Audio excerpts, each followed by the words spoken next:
from the EcoBank head office here in Accra, Ghana. This is an Ɔdadeɛ dialogue dubbed Conversations Under the Baobab Tree.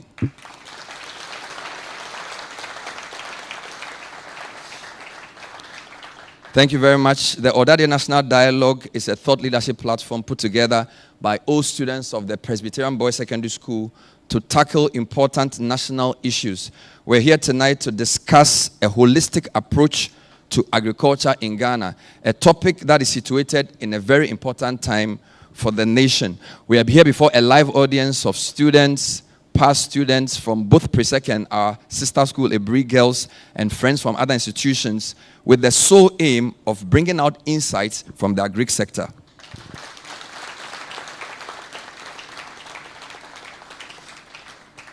Like students from a good Christian school would start with an opening prayer, and we're privileged to have an economist and a church elder, Mr. Abiam. He's one of the teachers who are training our next generation of economics graduates. Let's welcome him to lead us in a quick opening prayer.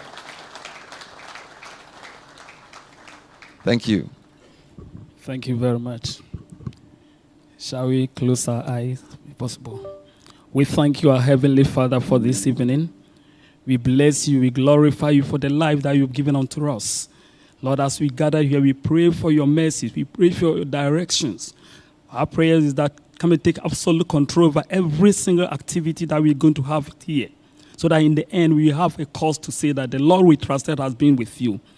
You've been with us, and I know everything is going to be successful in the name of Jesus. We thank you. In Jesus' name we've prayed. Amen. Thank you very much. Put your hands together for Mr. Abiam.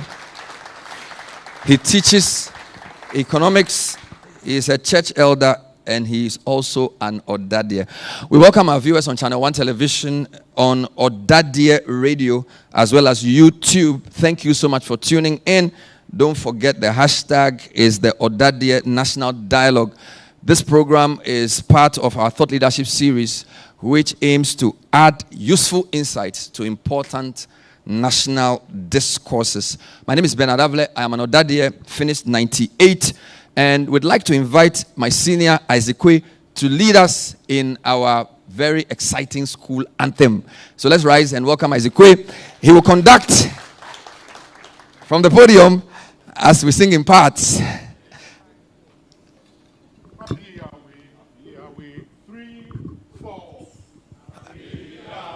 Let's go. Secondary school. What we march, we try along to happy victory. To victory. To victory. Self-glory for the prop in our salon.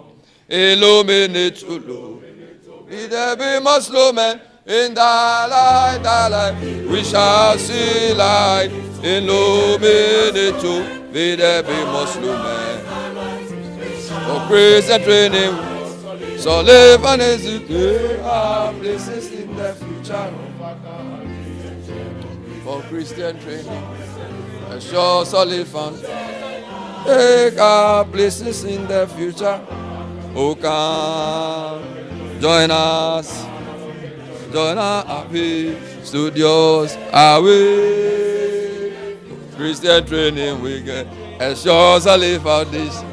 Take our places in the future of our country and church. For Christian training we get a sure solid foundation. Take our places in the future. Oh, come, join us on peace. Away. Put your hands together for yourselves and for senior Zikwe.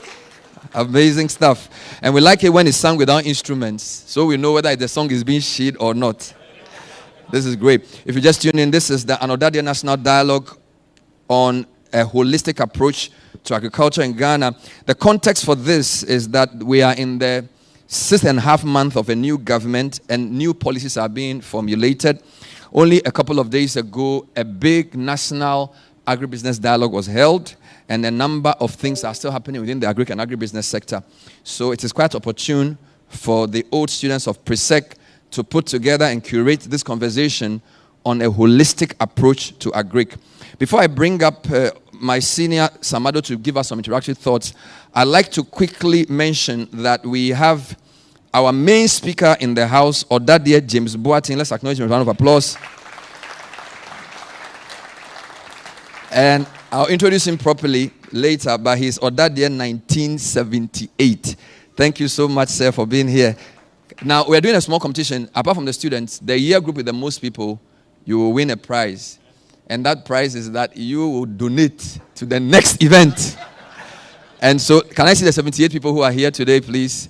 No, don't disown your year group. So, apart from James, but we are the 78 people. Okay, so you are only 78. You are in a comfortable lead. We have 5 discussants. We're privileged to have Ɔdadeɛ, Professor Felix Ankoma Sant, who is a Pro-Vice Chancellor for Research, Innovation and Development, University of Ghana, Ɔdadeɛ 83. Let's acknowledge him with a round of applause. So you finished Form 5 in 83 when there was no food in Ghana. So I wonder how you wrote your O-levels. But you will explain when you come on stage. We're also privileged to have the West Africa Regional Coordinator for Technologies for African Agricultural Transformation. He is Ɔdadeɛ Dr. Ernest Asa Esiedu. And he is Ɔdadeɛ 76. So in the heat of Operation Feed Yourself, he was feeding himself and writing his papers. Not to be outdone, on the panel as well, we have Ɔdadeɛ Kwame Asariamuakohene, who is the Managing Director of CT Engineering, an agric engineering firm. Let's welcome Ɔdadeɛ Kwame Asariamuakohene. He is also a proud product of 1983.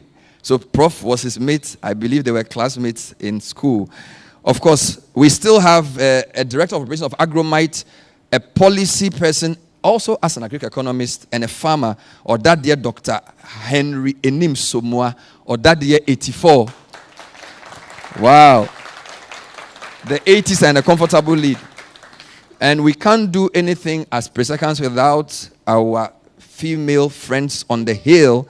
And I'm happy to announce that our other panel member is Beacon Sheila Cornelius, Managing Director of Cornelius Farms and CEO of Lamb Naturals. She is Aoga 1999.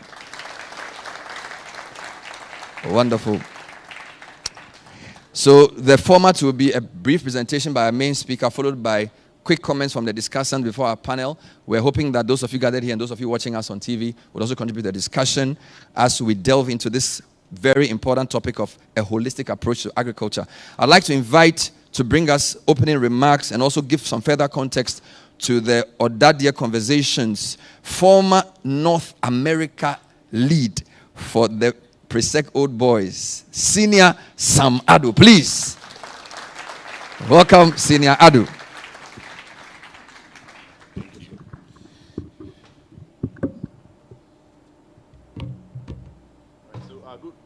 Good evening, everybody. Okay. These are the remarks by the chairperson, and she's not here today. She's in the person of Engineer Patricia Obonai, who is the Global Vice President. So I've been asked to stand in, and I will deliver the remarks on behalf of the Ɔdadeɛ Vice President, Global Vice President.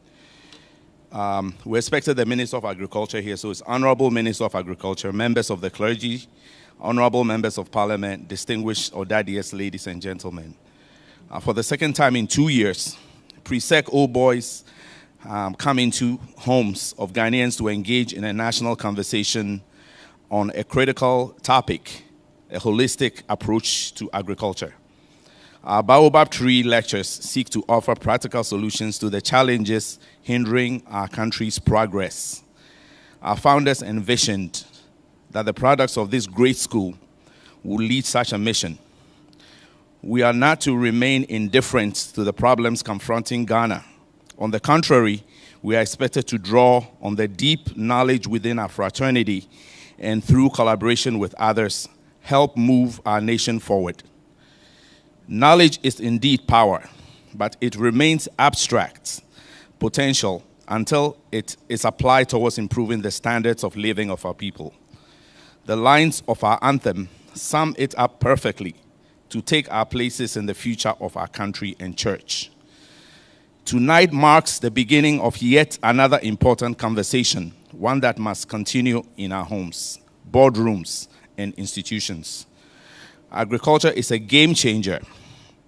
Food security and affordability provide the foundation and catalysts for industrial growth and national transformation.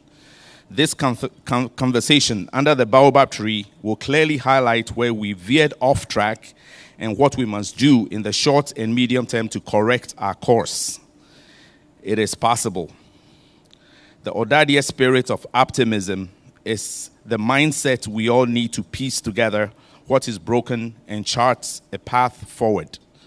I wish this gathering a fruitful and engaging dialogue under the Baobab tree, and I hope to see you again next year for another impactful Ɔdadeɛ conversation. Thank you.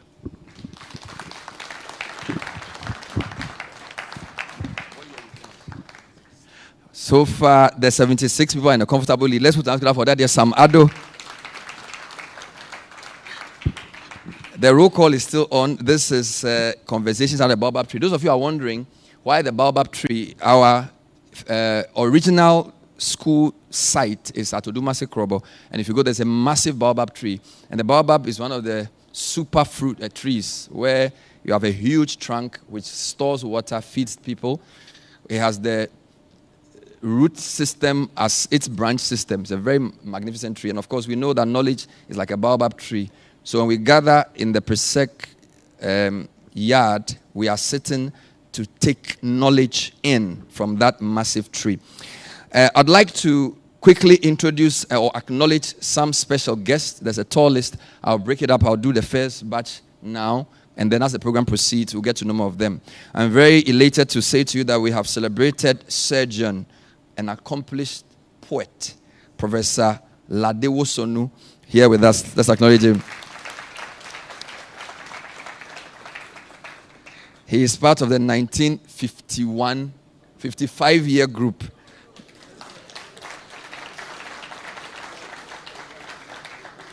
And definitely before Legon. So clearly Odumase Krobo. Prof, it's good to see you. Thank you. We're privileged to also have Na Toshi Annan, who's representing the AOGA president. And she's also, if I believe, an AOGA, right? Where's Na Toshi Annan? Yes, please. Thank you. We also have Ɔdadeɛ Dr. Ernest Owusu-Afari, immediate past Global Vice President. The conversations on the Baobab tree needed a strong kickoff. And when we did this last year, we did a man who had accomplished a lot in his field. And it wasn't difficult to find Mr. Frank Edu, who is a colossus in finance. Great part of the success story of our financial sector. I don't have time to go through all this. He's part of the 77-year group. Thank you, sir, for being here. 78. Wow. So 78, first speaker. 78, second speaker. It's very clear. You are paying for the program next year. It's very clear. We're privileged to also have a man who runs one of the largest companies in Ghana. This man was adjudged Marketing Man of the Year a few years ago. CEO of GB Foods, Ɔdadeɛ David Aflu. When I see your face, you look like 92.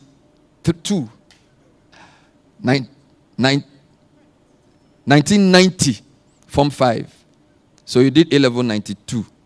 I got it right. So David Aflu, put your hands together for David Aflu. Wonderful. We will introduce the rest of the guests as the program proceeds. Don't forget, it's an interactive program. We're looking forward to hearing from you. We're trying to situate the discussions around agric in context. 2 days ago, I moderated the National Agribusiness Dialogue. The principal speaker and the president all agreed to some key issues in no particular order. Limited access to finance was identified. Infrastructure deficits was identified. There was even a breakout session on weak policy coordination because there were different people trying to do the same thing. There was also the existential threat of environmental and climate vulnerabilities discussed. Then there was export revenue volatility, low access to inputs and raw materials, and then the issue of land tenure and weak market systems. We know the problems. We are going to invite our principal speaker to propose a holistic approach to solving these problems and prioritizing the most important things so Ghana can really take off. Last point before he speaks. In that program, we were told that although 40% of Ghanaians were working in agriculture, agric only produced 20% of our GDP. That means they're not being productive. 4 out of 10 workers are working in agric, yet they produce only 2 out of 10 of our output. Clearly, there's a productivity issue there. I'm not trying to frame the conversation, but I need to put everyone on the same page. So I'd like to now give you some few points about our keynote speaker. Ɔdadeɛ James Boateng is Ghana's national best farmer for 2018 with a highly diversified large-scale commercial farm which he commenced in 2004. His establishments includes a 500-acre mango farm, a 300-acre teak and acacia plantation, a 200-acre cashew farm, 100 acres each of oil palm, orange, 50 acres of cassava, plantain, maize, 30 of cocoa, lots of livestock and poultry that we can't even count, fish farms, and snail farms. Prior to this journey into agriculture, he was managing director of Cadbury Crafts and was in charge of both Ghana and 15 countries across the continent. He did this for 11 years until 2016. He had stints with British American Tobacco and Coca-Cola as well. Mr. Boateng is the director of many institutions and a board member of Plot Enterprises, a multinational cocoa processing company, and a member of the Chartered Institute of Marketing, Ghana. He is a proud product of the Presbyterian Boys Secondary School, which he attended between 73 in Form 1, 78 Form 5, and wrote his A-levels in 1980. He also was educated at the University of Ghana Business School, and he has other degrees from countries like UK, France, Holland, Germany, South Africa, Nigeria, and Kenya. And so, to give us the keynote for the second edition of the Ɔdadeɛ National Dialogue, ladies and gentlemen, please help me welcome Ɔdadeɛ James Boateng. If you want to stand, you can do that. Thank you, sir. Always good to hear you.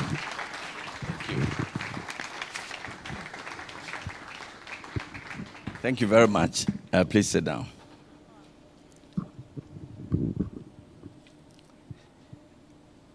I'd like to start by emphasizing that in spite of all the nice things Bernard said about corporate, I'm a proud farmer today. So I speak with the voice of a farmer. Small scale, large scale, emergent farmer, subsistent. Because I live in the midst of all these people. In actual fact, Bernard has dealt with some of the background, but I'd like to sort of walk through it so that we can place this conversation within the right context. We all acknowledge that agriculture is important. Now, I just want to reiterate that whether you are planting or producing cereals, legumes, tubers, vegetables, tree crops, livestock, poultry, fisheries, you are part of the agricultural value chain. And the importance stems from 3 or 4 major areas in any country. The first one has to do with food security.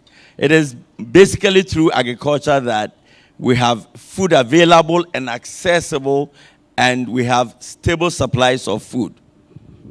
In terms of jobs and livelihoods, I will talk specifically about Ghana in a moment. So I don't want to push that agenda very hard. One of my colleagues will talk into details about agriculture and the impetus that it creates for industrialization of any country in the world. In terms of, the economy and its contribution, we will talk very briefly about it. One of the other esteemed panelists will delve a little bit into some details. But let me just mention one example of a country which basically in 1960s was accepting food aid. And around the 1980s, this country was a net importer of food, but today is a net exporter of food around the world. I'm talking about Brazil. So we will learn some lessons about how they did it. And even if we miss anything, it's important to indicate that Brazil approached their agriculture holistically. There was no fragmentation, and they've been able to do it, and they've been able to back it with a globally competitive model.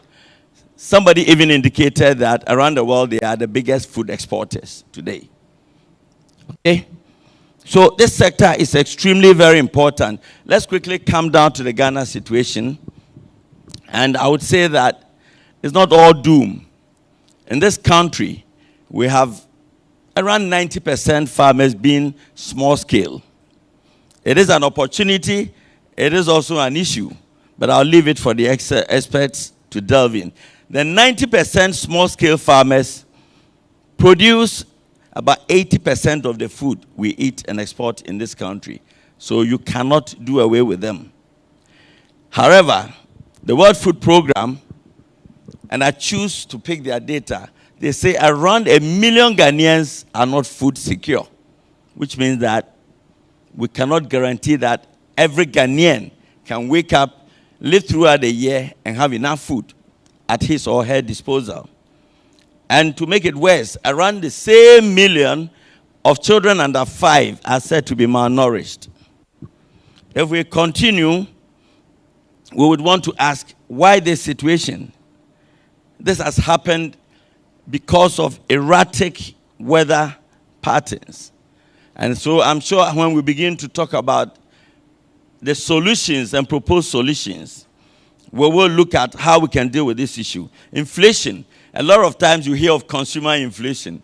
If you see some of the farm producer inflation numbers, it's dreadful. It is hitting farmers big time.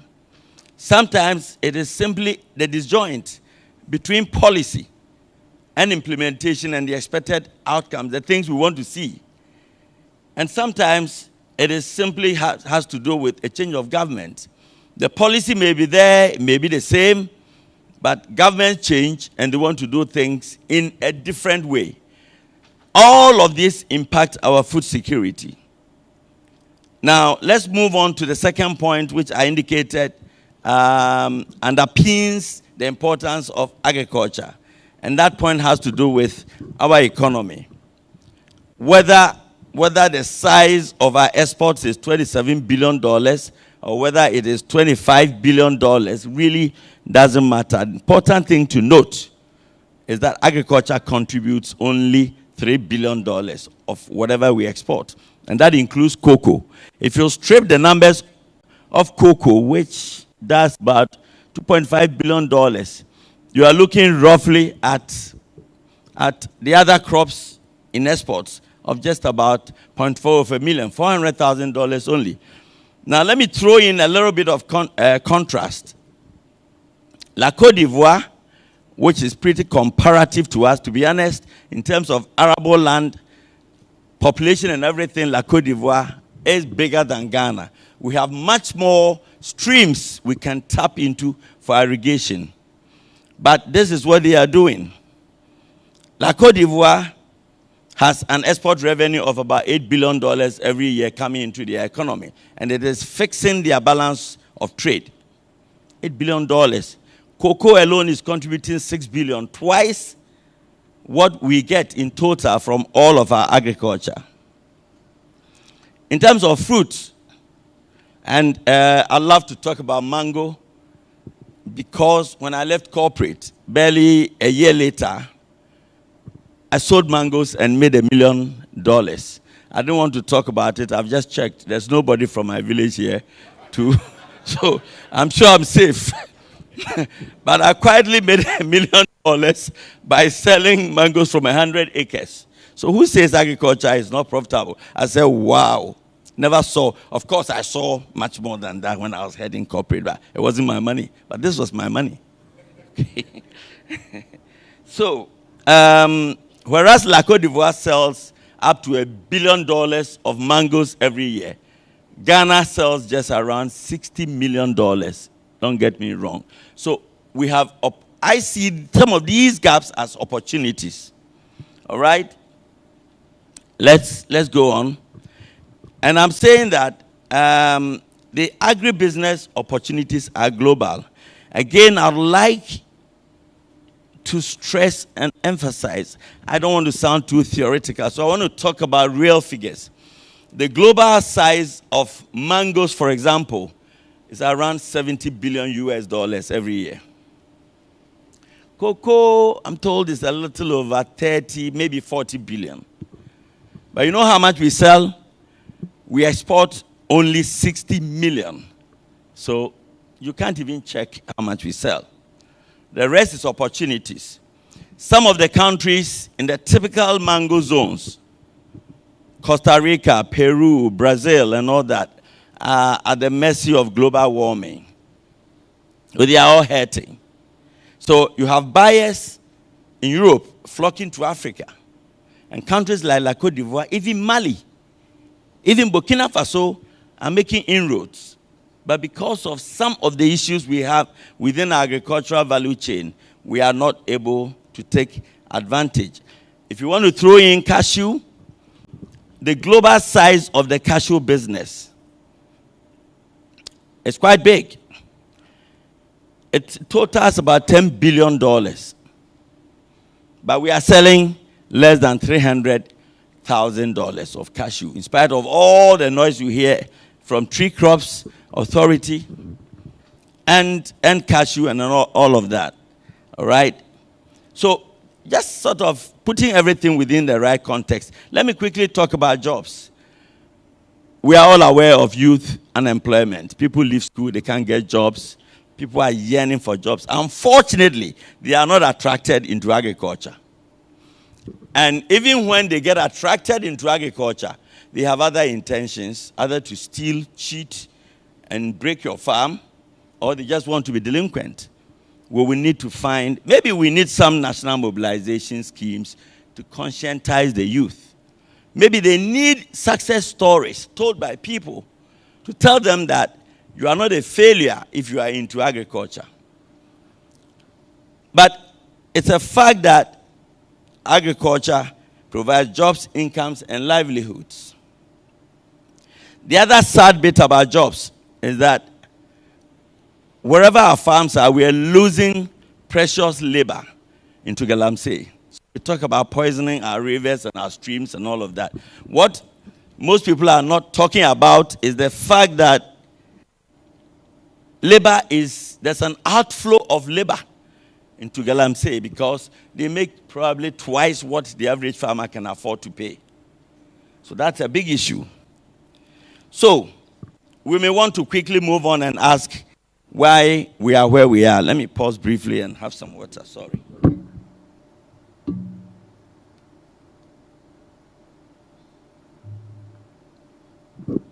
So why are we where we are? Is it in terms of policy formulation? Is it in terms of implementation? Is it because we don't have plans? Now, let me just very quickly mention that the first time I read the Food and Agricultural Development Strategy, FASDEP, I've come across many business plans and all of that. I said, wow, very comprehensive. Just to prove it to you, I'd like to mention some of the things in the policy. And FASDEP 2 is the existing policy, which is supposed to transform and modernize our agriculture. So you wonder why we are where we are. First of all, in FASDEP, one major goal is to achieve food security through emergency preparedness. Now, later I'll demonstrate how we don't even have the capacity when we have oversupply of agricultural produce. Because our buffer stocking system, no matter what you say, our so-called commodity exchange system are not quite up to scratch. This same plan or policy is planned to ensure food security, is planned to ensure increased competitiveness and market access for both domestic and exports. One of the reasons why we are doing so little in exports is that we are not competitive, because the export business deals with quality and standards. So So we're not there, even though it's in the policy. It plans to ensure increased competitiveness and ensure sustainability of land management. It plans to focus on science and technology in agriculture. It's also meant to ensure enhanced institutional coordination by strengthening collaboration. And later, we'll talk about all this issue about not doing things holistically, is that there's so much silo setting, people sitting in silos, not collaborating. If you want to export a ton of mangoes, you probably need approvals from 6 different offices. It's as if they don't want you to export. EPA and GSA, at some stage they say you should even belong to the Nkransa Mango Farmers Association. I don't know what that has to do with Marks and Spencer wanting to buy my fruits in London. So we place barriers unnecessarily. And there's a lot of duplication. The same FASDEF says it is planned to promote access to technology, input. It's also planned to promote access to finance, irrigation, and markets. Planned to develop infrastructure, such as roads. Planned to emphasize the role of the private sector. And then finally, to forge initiatives to support women in agriculture. So probably my fellow panelist, Sheila, when she has her turn, will confirm whether there are any targeted agricultural programs geared at empowering women. So basically, it covers all the touch points. Now, if you look at a value chain, every point you touch which triggers reaction is an important touch point. And there are probably about 6 or 7 touch points. These things more than cover them. So why are we where we are? Because others will take their turn, I don't want to take too much time. But at the moment, I can always say that the approach has often been fragmentary, incomplete, and sometimes short-term. Now, African heads of states met in Malabo. Malabo is what? Is it Mozambique? Where? Equatorial Guinea. In 2014, and they signed up to a commitment that they would target programs at agriculture. Now, you can't do anything without appropriate financing. So what heads of states, including our heads of states at the time, signed up to this commitment to give 6% of the national budget or allocate it to agriculture. Today, when you look at the budget statement, $1.5 billion is allocated to agriculture, and that is 0.54%, not 6%. Okay, so it shows whether we really take this sector serious or not. All right, it's not even 1%. Meanwhile, we signed up. Other countries are practicing, like Cote d'Ivoire, Zambia, and they are getting the results. Let me mention another aspect, a live example. In 2021, on the back of Planting for Food and Jobs, you can say anything against it, but at least it improved inputs supplied to farmers, enhanced seeds and seedlings, fertilizer at subsidized prices. I was doing 50 acres of maize. I did 120 acres of maize because I bought fertilizer at about 60% of the original cost. So it boosted production. And whereas we were doing 1,700,000 metric tons of maize, suddenly in 2021, it jumped to 3 million metric tons of maize. That's success. But the success turned out, we became victims of that success. Because what that did was that there was an oversupply and there was not adequate buffer stock system. There is a warehouse that I know pretty close to my farm, zone that produces 60,000 metric tons of corn. About 40,000 cannot be bought immediately.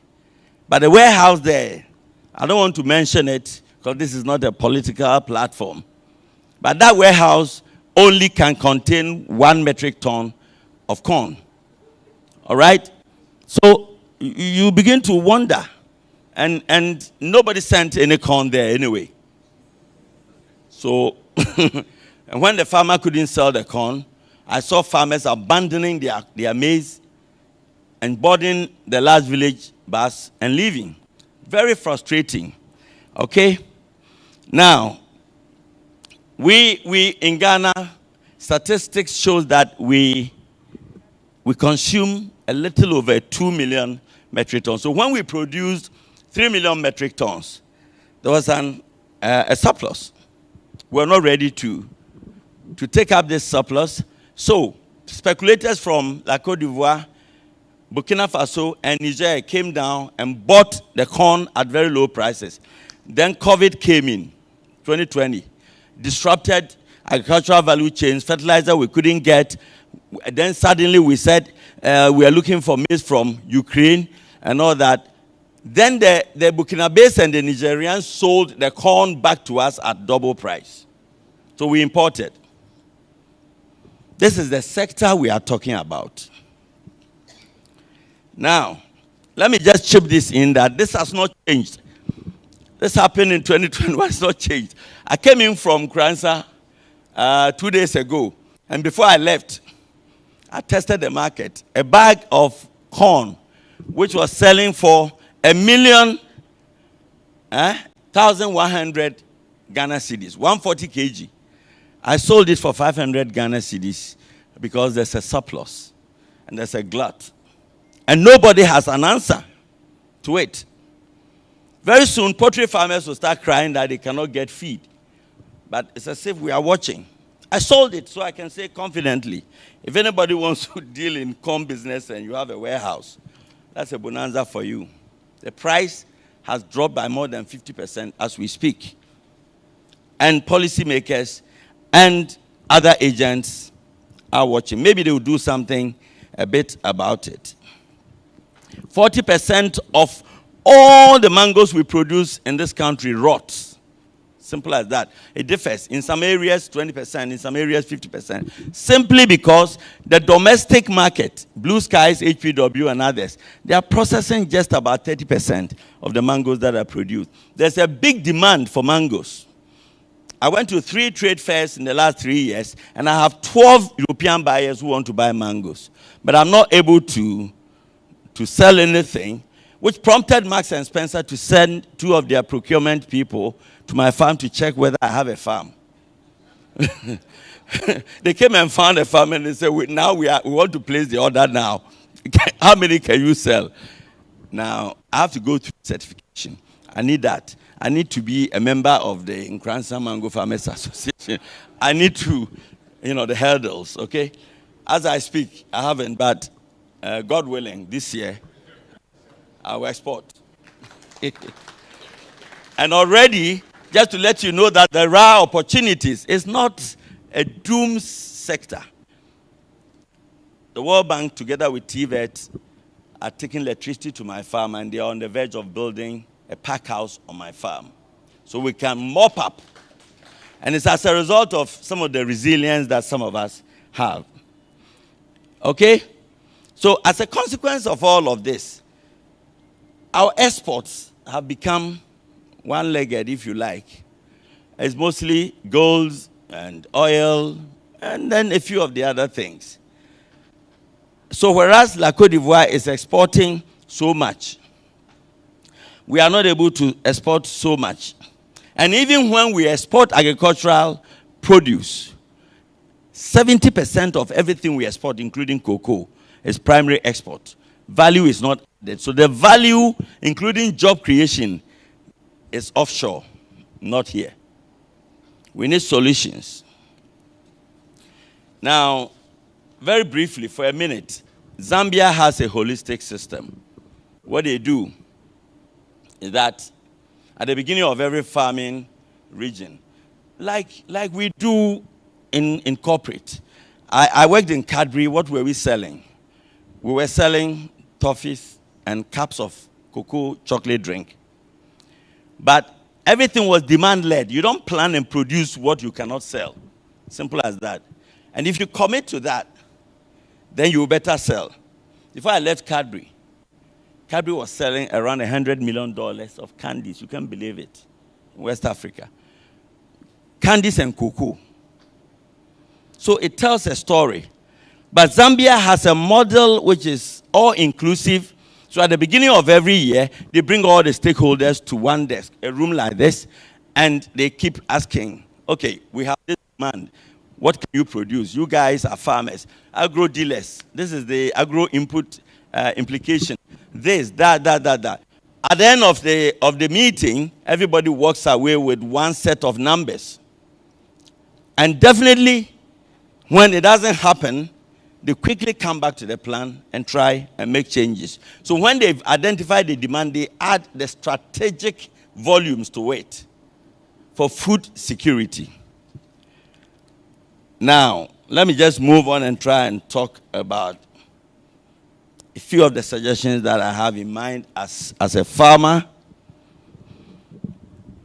And I'm thinking that whatever our issues, by all means, we need to ensure that we plan. But when we plan, we must implement. And when we implement, we must measure. And when we measure and there are consequences of non-performance, we need to sanction. It is only in this country that people have jobs forever. All right? The worst they will do to you is to send you to a village near my farm as punishment. That's it. You go on transfer, but they must change. So we are advocating for a through-the-line approach and scaling up of our efforts. So, to make meaningful progress, let me run through this quickly. Implement every planned strategy timely. Bridge the gap between intentions, which are the plans, and outcomes. Now there's a big gap between intentions and what we get. Strengthen accountability. Consequence management. Foster greater collaboration. Tailor your policies to unique context of the diverse agricultural zones. So there are specific things that we need to do.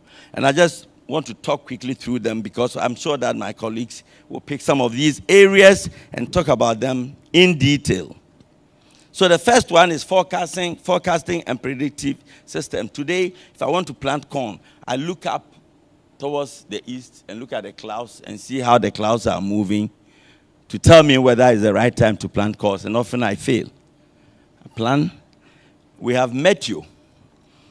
When they give weather report, they are talking about floods in Accra. Okay? Not opportunities for agriculture. These things are little low-hanging fruits which must change. We need to equip agricultural actors. Research and development. You develop new plant strains, seeds. I went into seed, and I'm talking like this with passion because since I left corporate, I've played around in the agri space. I went into seed in 2021. Now, what the then administrators did to us was that they refused to pay us for 2 years. So we lost working capital. And then somebody imported seed from Botswana. Okay? It's true. 2 years, they didn't pay us. We need technology. We need logistics. And it must be appropriate. Somebody wanted to take a combined harvester into an area. He bought the combined harvester before he started thinking about access, how you take that huge machine to his farm. All right?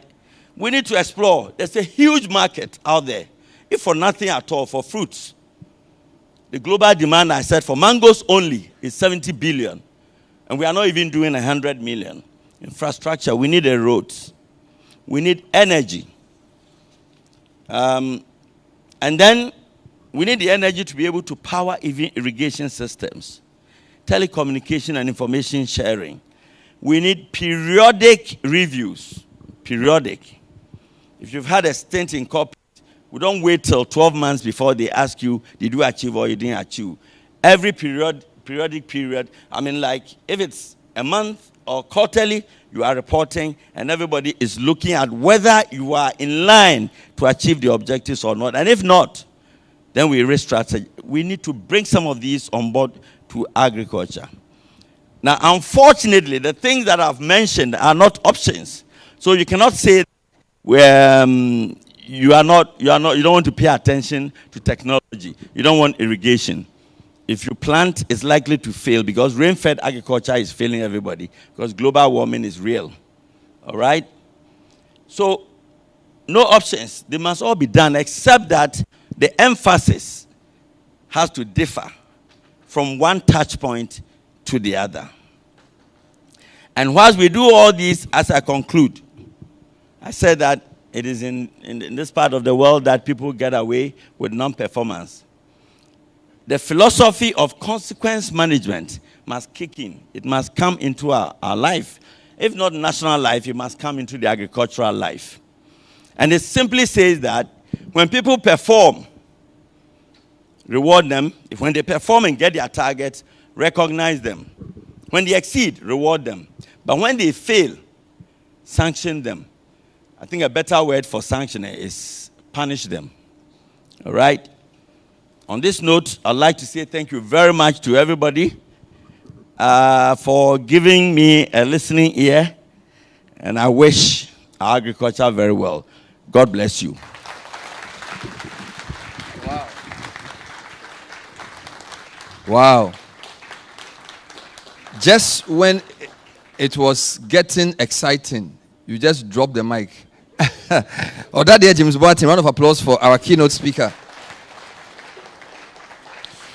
This is an Ɔdadeɛ National Dialogue Conversations under the Baobab Tree on towards a holistic approach to agriculture. We're coming to you live from EcoBank head office here in Accra, Ghana. We're streaming live on ChannelOne News and Joy News, streaming live on Ɔdadeɛ Radio and other platforms. This is a thought leadership program that we've brought together to delve into matters of national importance. This program has 3 parts. We've just finished part 1, which is the keynote by a former national best farmer, a massive farmer, James Boateng. We're not going to review everything he said, but just 2 points for those who just came in. Generally, our approach to agriculture has been fragmented, incomplete, and short-term. We need to plan, we need to implement, we need to measure, and we need to sanction. Now, the design of this program is to bring 5 discussants from 5 specific thematic areas. The first discussant is the Pro-Vice Chancellor of the University of Ghana. He's in charge of research, innovation, and development. He used to be in charge of ISE, which is arguably the leading research institution, academic type in the country. Professor Felix Ankuma-Sante has done many things within the economics and the agri-economics field. I'll highlight 2 or 3. For example, he was a member of the Grant Review Committee of the Board for AGRA, which is the Alliance for Green Revolution in Africa, probably the most important institution for agri on the continent. This he did in Kenya between 2017 and 2023. Board member also for the International Center for Evaluation Development, ICED, in Kenya. Published articles too many to mention, books too many to number. First Ghanaian to be inducted into the DAAD-sponsored African Good Governance Network. And he is the immediate past president and member of the Ghana Association of Agricultural Economists and International Association of Agricultural Economists. He is going to bring his perspectives from the economic angle. So let's welcome our first discussant, Professor Felix Ankuma-Asante. Thank you. Yeah, thank you so much, Bernard. And good evening, fellow Ɔdadeɛs. I'll look at the economy and why agriculture should be taken serious in our setting. The keynote speaker talked about our contribution to the agricultural sector, which is 20% of GDP. But the debate of what agriculture is in this country is something that we have to discuss later. All the things the keynote speaker said, what we know as agriculture is a small part of it. The others cuts across manufacturing and services.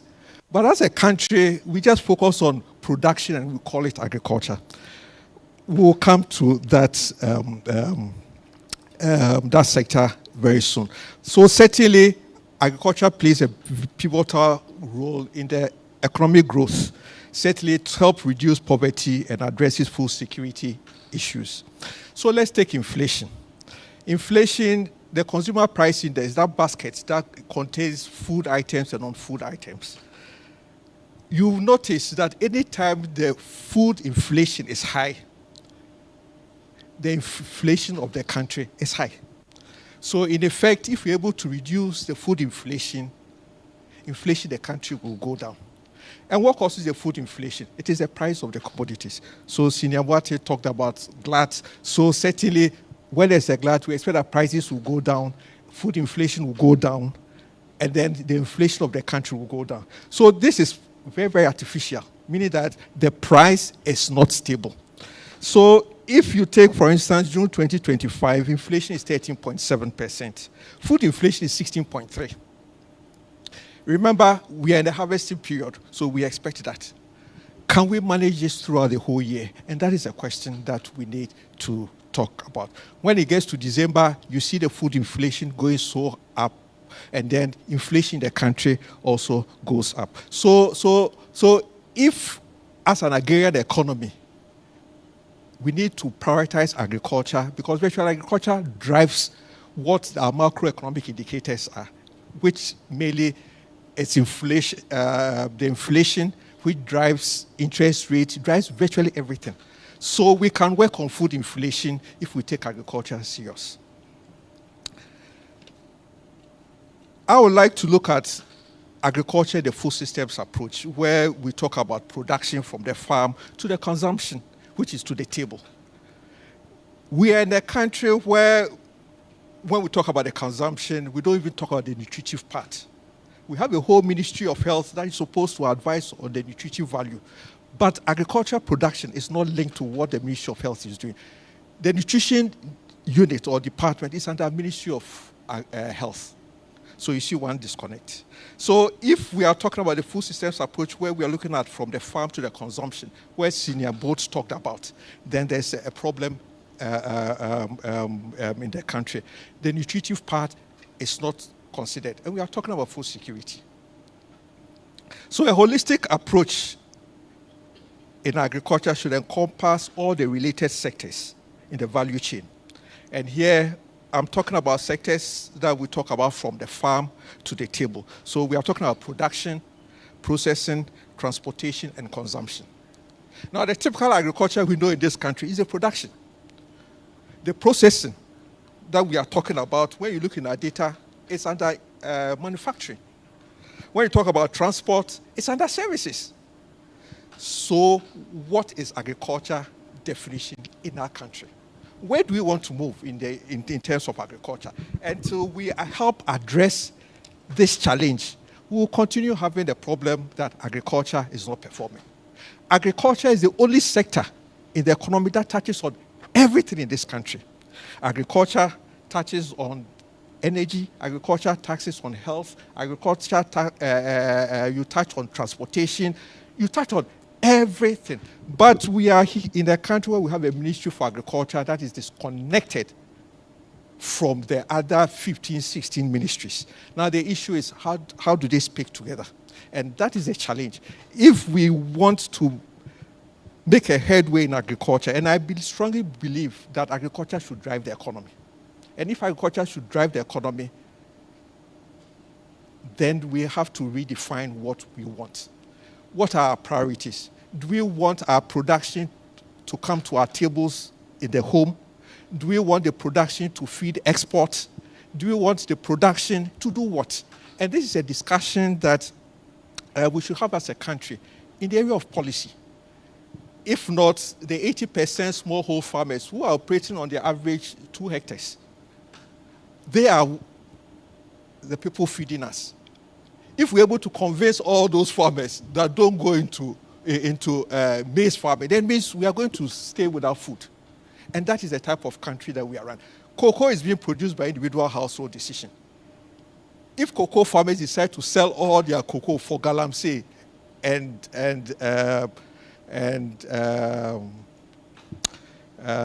how do you call it in Western region, for rubber, then there's no cocoa in this country.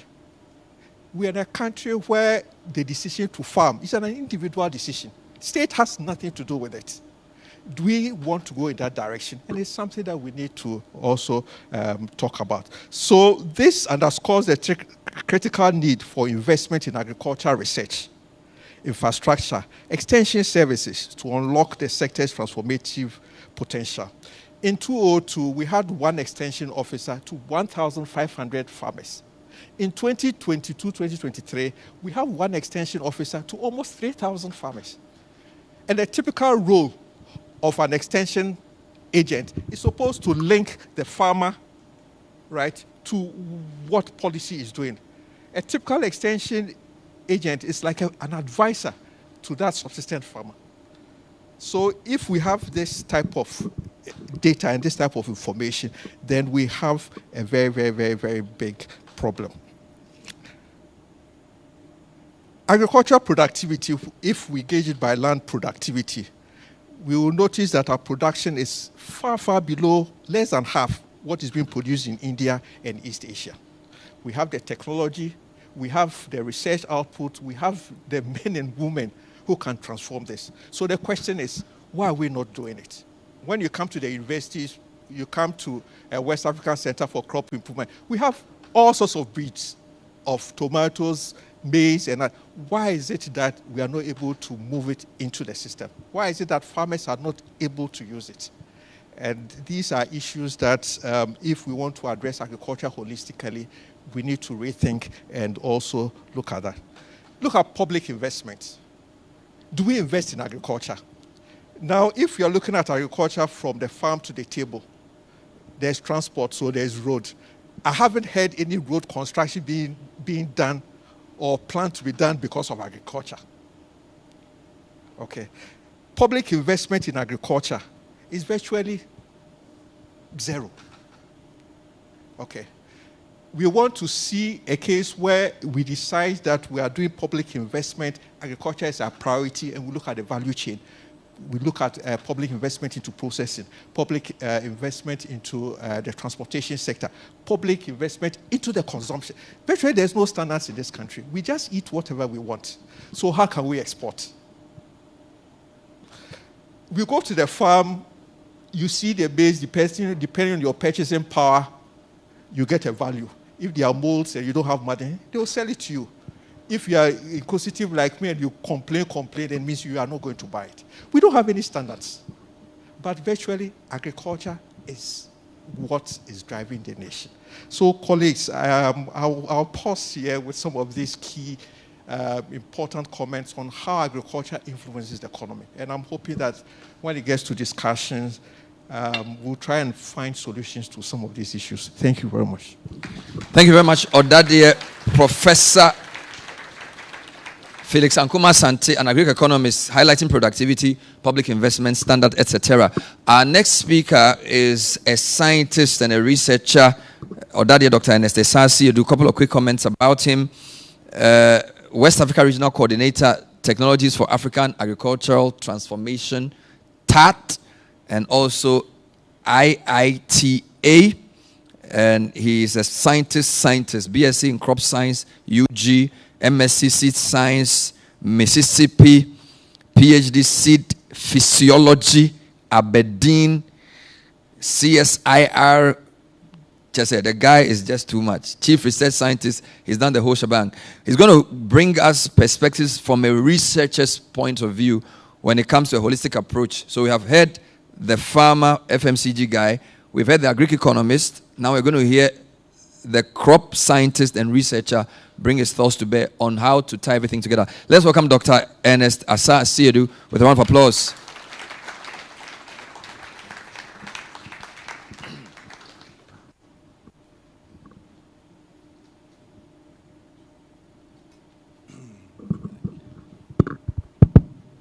Thank you very much, Mr. Facilitator. And good evening, Ɔdadeɛ fraternity. It's a privilege to be here to join today's dialogue, to share our experiences with our country, our beloved country, Ghana. I will touch on some aspects that drives the value chain and also drives research. And I would like to go on the tail end of the value chain. I'll start going to the industry and the markets, which are the drivers of agricultural development. Then during the discussion, I'll tap in more critically into the research domain. When we talk about industries and markets, there is a model which is being used by the Africa Development Bank, which I work with very closely. And it's called the Agro-Industrial Processing Zones. And that approach touches the entire value chain. And the focus is industry and the market. Because the industry and market are the segments of the value chain that pulls the entire chain. That's the locomotive of the value chain. When we talk about industry, we have like the aggregates, we have like the Nestle's, etc., etc. They need raw materials. Raw materials are very competitive prices. You know, the world market price for maize is about $350 per ton. I was having some checks, and I saw that Ghana is about $500 per ton. The reason is that the countries where we may import maize from, and I'm telling you, the industries don't want anything. Quality standards and regulations, I think the main speaker talked about. They are so stringent. For aflatoxin, it's 5 parts per billion. If you go above that, they will not buy because of the health issues. And most of our ecologies, we are producing maize with very high levels of aflatoxin. Nestle goes to areas in the north where the maturing stage coincides with dry season. So you're able to, reduce the levels of aflatoxin because they are international and they cannot go below certain standards. So you can produce your maize. I'm using maize as an example. I look at the statistical data from the Ministry of Food and Agriculture. Maize yields is around 2 tons per hectare. Some countries, like Brazil, you can get up to 6, 8, even some countries go to 10 tons per hectare. If a country is producing at 10 tons per hectare and you're producing at 2 tons per hectare, by productivity level, you're out of the market. They've outcompeted you. The second aspect of competitiveness is the quality. If the quality does not meet the international standards, industry will not buy it. So sometimes you can produce, but getting access to market, that's why we say access to market. Getting access to market means your price should be competitive. You should not put your inefficiency on your price. That's what we do in Ghana. Prices are high because we are very inefficient in production. 2 tons per hectare. Rice is 3.2 tons per hectare. Meanwhile, Egypt is producing 10 tons per hectare of rice using the Nile River. Other countries are doing very similar. You go to Mali. Mali has 1 million hectare earmarked for irrigation, and they've developed 400,000 hectares irrigation using the Niger River. And they're producing rice at least 3 cycles in a year. And what industry is looking for is consistent supply of raw material. There's a lean season. And I did a study across West and Central Africa. The lean season cut across. There are some months that industry have to lay off workers because the raw material is not just there. And so if we depend on season, we don't go for, the rains, and we don't go for irrigation, for supplementary irrigation, and go to 2 or 3 cycles per year, the industries will get short of supply. So it is very important, and also the warehouses, to be able to store for a longer period to be able to feed the industry. And it also stabilizes prices of commodities. And so the tail end that is driving agricultural development needs to be well organized with regulations and standards.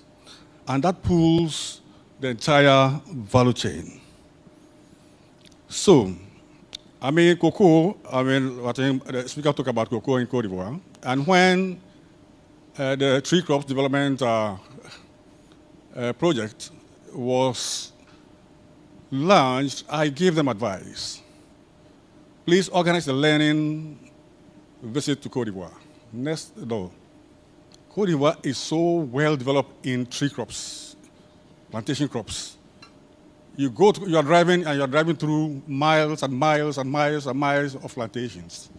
If it is oil palm, miles and miles and miles. If it's banana, miles and miles and miles. If it is rubber, miles and miles and miles. Mango, go to the north, Korogo area, a lot. And the Ivorians have a say that the road to economic development is the road. And the road infrastructure, perfect. When I was living in Boaké, dual carriage from Abidjan, they are now getting to the Burkina border. Dual carriage, first class dual carriage. If it's mountain, they cut it. If it is curved, they straighten it. They don't pass through any town. There are towns, there are branch roads that go there. So the road infrastructure is perfect, and everywhere you go, roads are good. My brother came from the WHO, you know him, Kimbi, and met me and said, "Yo, is there a minister of light in this country?" I said, "No, there's no minister of light." Every little village, everywhere you go, street lights, no one bulb is off. Every corner, everywhere is glittering. So energy, and agriculture needs energy. But in organizing ourselves, there is a group that we always overlook in the tail end of the value chain: the aggregators, off-takers. There's a group that needs to be organized. They play a very, very important role. I was working as a consultant with a project in northern Ghana. SAPIP, some of you may know it, Savannah Agricultural Productivity Improvement Program. And we work with some farmers. Some of them are now up to about 1,000 hectares of maize and soybean. And the essence is to produce these commodities for the feed industry to support the poultry industry. And there's a model. They themselves are like off-takers. We call them anchor farmers. They have outgrowers. They have outgrower scheme. And one of such a farmer, who also was a national best farmer, Alaji Mashud, has 1,300 outgrowers, that are small-scale farmers that he has anchored to. So apart from he having the technology, we train them, of course, he's transferring the technologies to these farmers. For them to get access to technology, he has machinery, so he provides mechanization services. He facilitates access to inputs, etc., to them. So the extension, which is, the previous colleague, professor, mentioned it, 1 to about 1,800. Yes, I did a similar study. It was around 1,800, 1,900. Nigeria was about 19,000. It's very high. This ratio to one farmers to one extension agent. But the issue is that the present model of extension does not work. Because in Africa, we have about 60% of the population in agriculture. And Prof, you said it, that it's not just the farming, agriculture goes beyond that. Transportations, the market women, processing, the industries, veterinary medicine, mechanization, talk about them. You can't end it. So agriculture is a very complex, and it gives opportunity. If we have about 60% of our people in agriculture, the traditional extension system, now there's an e-extension that is using the digital tools for extension. and it facilitates extension. So that is the way that the new programs that we are managing at the level of the banks, the African Development Bank, we always support them to design their projects in all the countries. So that is the approach that they are going. But we need to organize these off-takers, their assets to us, their linkage to markets, their linkage to industry. They are people, we need to train them in regulation, standards, productivity issues. They serve also as extension agents, and they transfer technologies to small-scale farmers. They play a role that is very central. And they, in terms of marketing, they play a very critical role. And then the warehousing, which is also very important. So productivity is very important, as I said, and research works to improve productivity.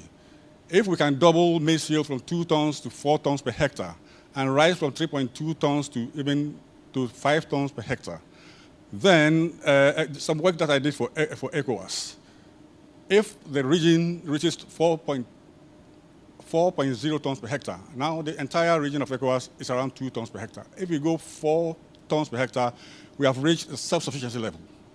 Self-sufficiency in rice production. So we need to do more in research. We need to organize the value chain very well. I think the previous speakers said that. And we need to invest. The Malabo Declaration, 10% of our budget should go into agriculture. But as we heard, it's less than 1%, which shouldn't be the case. Access to agri-input, quality seeds, fertilizers, pesticides, good agricultural practices, strong extension services, and then good markets, and then industry, proper industry, and giving industry some reliefs to be able to drive the agricultural sector as a locomotive or the engine of the entire value chain. I'll end here, and when questions come, I will answer and add more to it. Thank you very much.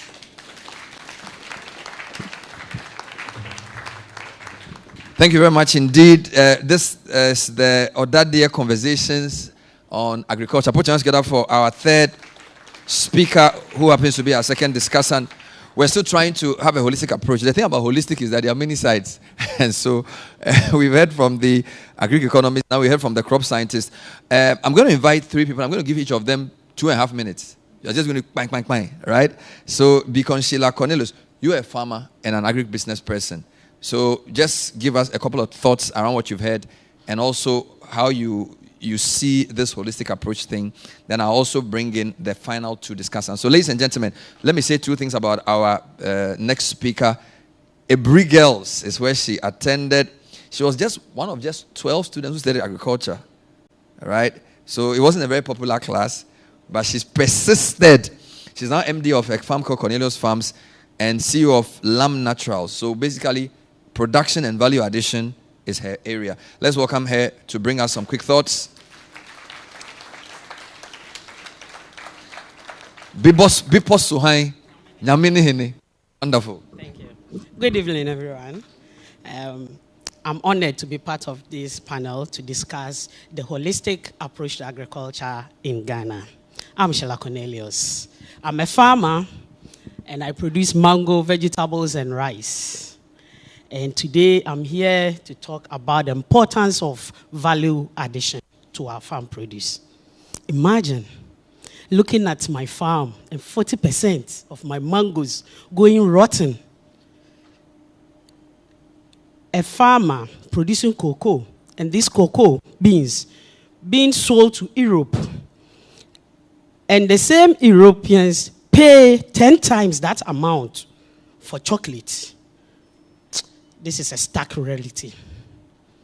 And this is where we know that, or we should know that, there is the need to add value to our produce. At my side, we realize that we need to add value, so we dry our mangoes. As the speaker was speaking, there is a huge demand for value-added products globally. In Ghana, we have the chance and opportunity to tap into this. Aside the economic benefits of value-added products or the dried mangoes, I think when it creates jobs and empower communities. In so doing, we eliminate poverty and then improve food security. There are success stories are global, and I'll pick on only 3 to talk, and later during discussion, I'll talk more on that. Let's take Brazil, their cashew. Brazil initially was exporting their kernel, the raw cashew, and they realized that they need to add value to it. What did they do? They built industries closer to where the farms are to cut down on transportation. And now today, 40% of global cashew kernel is coming from Brazil. Let's look at Thailand. I'm a rice farmer, so I want to talk about this. Thailand, they were also exporting their paddy rice, and it was a little margin on that. And then the state backed them with resources and development. And they realized that they need to brand their rice. And today, Thailand rice, one of their aromatic rice called the jasmine rice, in their language is called Thai Home Mali, is globally respected. Why can't we do so? We can have our Ghana cocoa, our Ghana mangoes, our Ghana pineapples. Let's come to Ethiopia. Ethiopia and avocados. Small-scale farmers were producing avocados. They were also experiencing what I was experiencing. Post-harvest losses. What did they also do? They managed to invest into minivans that were moving from farm to farm at remote places. And they were processing the avocados now into puree and then into oil. This, within 5 years, was able to shoot their revenue to 300%. Ghana, we can also do that. What can we do? We can also invest into solar-powered vans that can move to places, because as the speaker was speaking, logistics, where some of the farms are located, is not that easy. If you come to my farms, you see where they are. But when we have mini vans that can move into the interiors, this can help us with post-harvest losses, and we can add value to our produce. I will not talk much, but I will say today, as we are here, sitting under the Baobab tree, you know the Baobab tree, its root is deep. But let's ensure that its nourishing branches produce something better for us. Thank you very much. And then one thing I want to leave for my farmers. Remember this, farmers and upcoming farmers, that your produce is gold. Don't sell it like gravels. Thank you. Wonderful. That's why we love Abri girls. Straight to the point, hitting the bullet points. Your produce is gold. Don't sell it like gravel. Amazing. Brazil, Thailand, Ethiopia, cashew, rice, avocados. What will Ghana be known for? Thank you very much. I almost said Ɔdadeɛ, but no, you are... what is your... Is it, what's a Bugis? No, Beacon is the English name. I want your... Aoga. Yeah. We're going to take 2 final discussants, and then we're going to get into a discussion. We're looking forward to hear from you as well. This is still the conversation on the Baobab tree. Ɔdadeɛ Kwame Asare Amakohene is an Greek engineer, and he's also a farmer. He's done a lot of work with rice farmers in the Akuse areas, providing mechanized services to them. He's currently the MD of CTA Engineering. We've heard from an Greek economist, we've heard from a crop scientist, heard from a farmer. Now let's hear from Ɔdadeɛ Kwame Asare Amakohene. Let's put our hands together for him as he brings us some quick reflections on a holistic approach towards agriculture in Ghana. Thank you, sir. Thank you very much. Good evening, ladies and gentlemen. Well, towards the holistic approach to agriculture, and I'm going to just do something on mechanization. In fact, if we think we can do what we've been saying with hoes and cutlasses, it's not possible.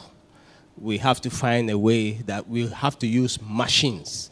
And how to use machines, there's a way to do it. I might touch on some few points, and then we go.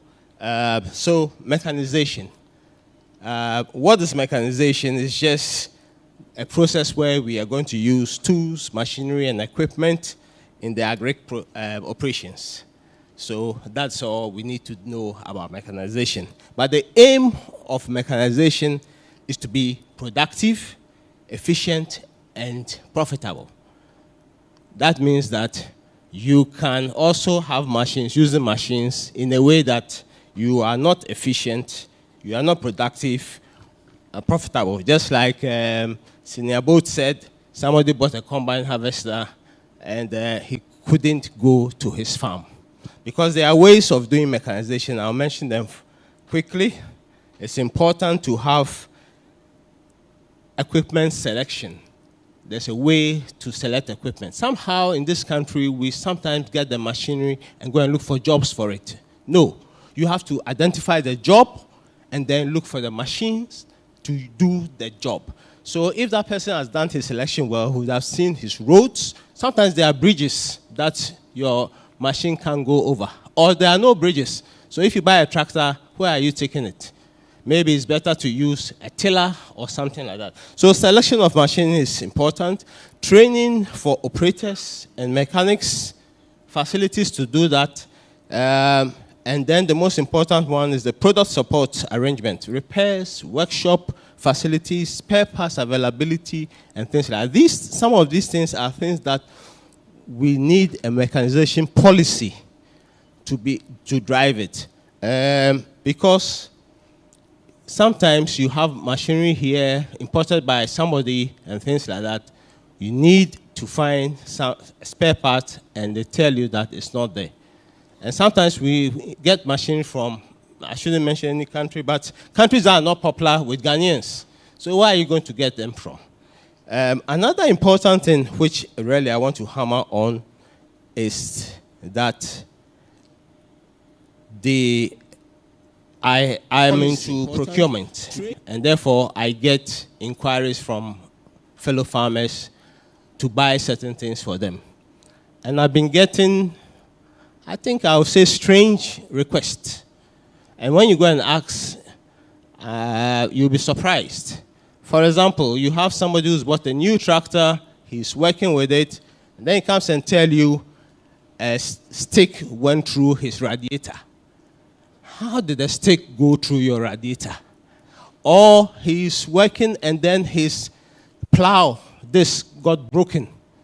Hey, how does a plow disc get broken in a farm?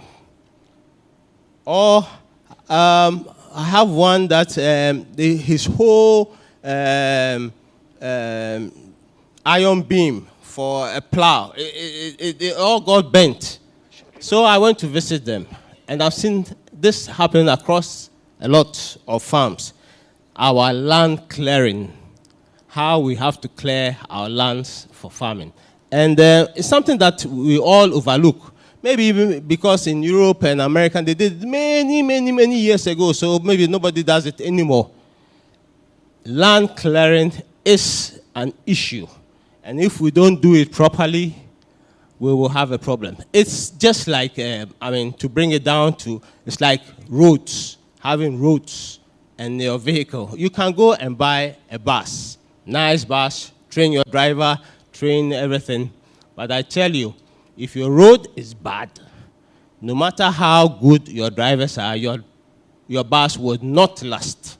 This is the same thing that happens with improper land clearing. So what is land clearing? Land clearing is, in agriculture, is aimed at eliminating and create opening space for agricultural purposes. It's just involved in the removal of trees, stumps, rocks, and other things so that machinery in agriculture, especially crop, can move freely. That is what land clearing is about. And most of the time, when we go, we see a bulldozer clearing land. The problem is that bulldozers with their blade can just push trees down. They push the trees down, and if they attempt to take the roots out, they will take off the topsoil, which we need for our work. So if you push a bulldozer to really take off your roots and things like that, you're going to have your topsoil off, and then you have to have problems trying to there are equipment and implements that have to be used for this. And I'm sorry to say I haven't seen one around. I've gone to all places. It's just a bulldozer with a, and sometimes it's a very old bulldozer somewhere, that God-forsaken bulldozer that is trying to do a work. It's very expensive for a farmer to spend 5,000, 6,000, 7,000 to clear land, and it's not done properly. Please, way forward. I think that we know, I mean, I was coming down from the Cape Coast Road one time, and I saw the company that is doing the road. I saw he has the bulldozer, he has the grader, he has excavator, he has all those things, and he's making the road. In agriculture also, land clearing is also a contract. I don't know, maybe it might not be lucrative or something like that, but we should make it, because we cannot go destroying our machines and tractors and things because we haven't cleared the land properly. It has to be, we have to find a way. We have to find a way, get contractors who will have bulldozers, tree pushers, rakes, root cutters. No, all these things are important. How government will go and do it, or private people can get in, and we show that this can work, is something that we need to discuss. There's a lot of land in this country, a lot of space to do clearing, proper clearing of land so that we can have our creek going. I would say that good roads benefit vehicles, as good land clearing promotes agriculture mechanization. Thank you very much.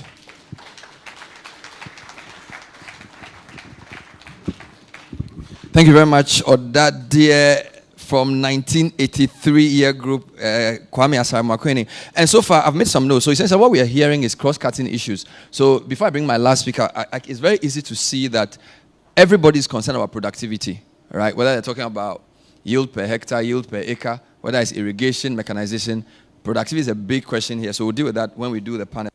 There's also a question of value addition, which is very clear from what you said. So whether you are just selling the mango raw, you're making it mango juice or whatever, value addition is a big, big subject that I've seen cut across. There's also the question of markets. So that has angles around export competitiveness, standards, and quality. So at least I've gleaned three major themes from what all of you have said. All right. Now, there are other matters around policy coordination and finance. So I'm hoping that my next speaker, who's a policy expert, a farmer as well, will sort of give us some highlights around those points, and then we can delve into the discussion. So let's hear Ɔdadeɛ Dr.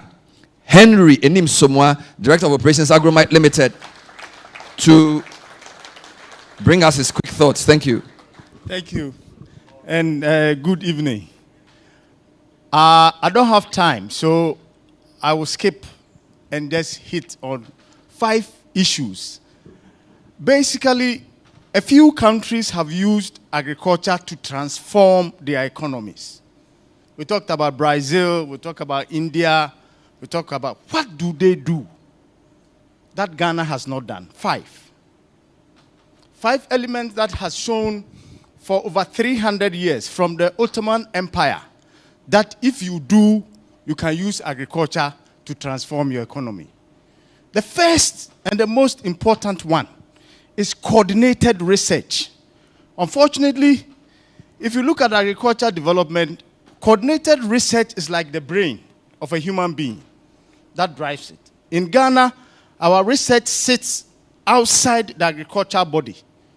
So agricultural development in Ghana is like a human being with his brain not in his head. All right? So if you take Brazil, Embrapa is the engine for that. If you take India, the Indian Council for Agriculture, Coordinated Agricultural Research. And we have seen how those countries have performed. Our agriculture research sits in science and environment. I've been in agriculture since 1986. I've not seen one coordinated program for research in Ghana, not one.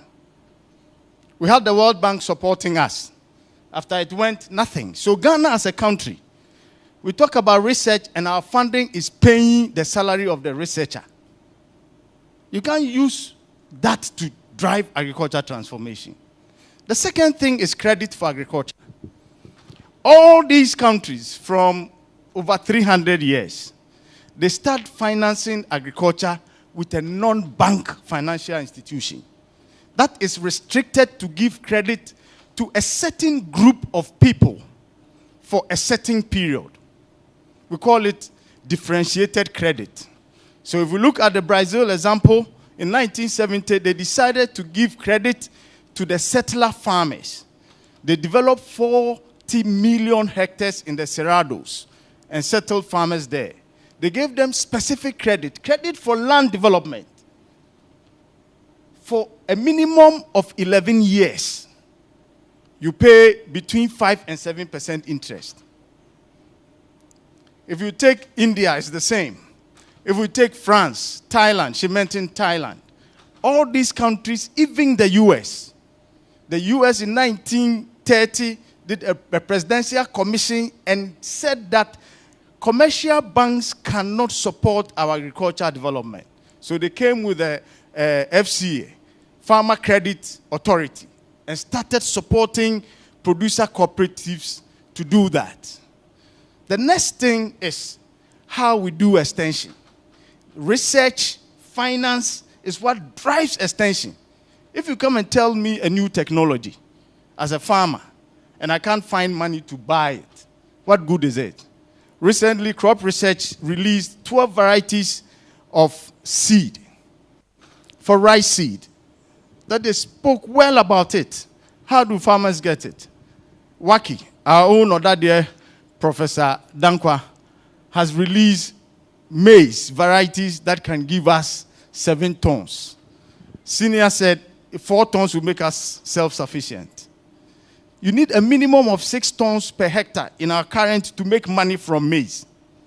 All our maize farmers. The Ghana Living Standard says that the poorest among Ghanaians are crop farmers, not unemployed people. Because, you see, farming is a very interesting thing. The cost for farming is a U-shaped curve. Okay? So the low input end gives you a high cost. That is what you take to farm. You take to market, an average cost. Your average cost, if it's high, you go to the market, and like Senior Jimbo was saying, in today's world, 500 cedis is what? About $50. If you translate into ton, that is not cheap for maize. But because of our high average cost, it doesn't pay him much. So we need to understand that extension is driven by research and a proper finance. Not somebody coming to tell me what I need to do when I cannot do it. Right? So we take the same lessons from India and Brazil. What do they do about research? They make sure that the research target is driving productivity. India has an annual statistics to show what research is contributing to productivity for their target crops. We don't have that. The fourth thing that we have missed is that all these people have organized farmer structures in terms of groups and associations. I used to work for the Ontario Ministry for Food and Agriculture as a traceability coordinator between agriculture and industry. And I had to work with 13 producer organizations. And I bet you the understanding and the knowledge base for these farmers and their producer organization, you can't beat them. They drive policy. They tell government what to do. In Ghana, unfortunately, all our farmer groups, except SPEG, the Sea Freight Pineapple Exporters, all of us are armchair politicians, right? We come to radio to criticize government policy without making input into how that policy can drive what we need to do. And then the final thing is what we touched on. Every country that has used agriculture to create wealth, not what we do. We are trying to use agriculture to reduce poverty. And I find it difficult to understand. How can you use agriculture to reduce poverty? Poverty is like darkness. So how can you reduce darkness? I find it strange. But those that want to use agriculture to create wealth deal with the infrastructure challenge in a very concrete manner. Basically, Ghana has water. Use the water for any transport. All across the US and everywhere in the world. What do they use to transport grains? The water bodies. And this is transported centered on structured market arrangement. In 1828, two merchants decided that the way they buy produce from farmers in a corner in Chicago, that it was not the right thing to do. So they need to put an arrangement, which today has become structured market or futures. Two merchants, not government. Not anything. And today that thing is Chicago Board of Trade.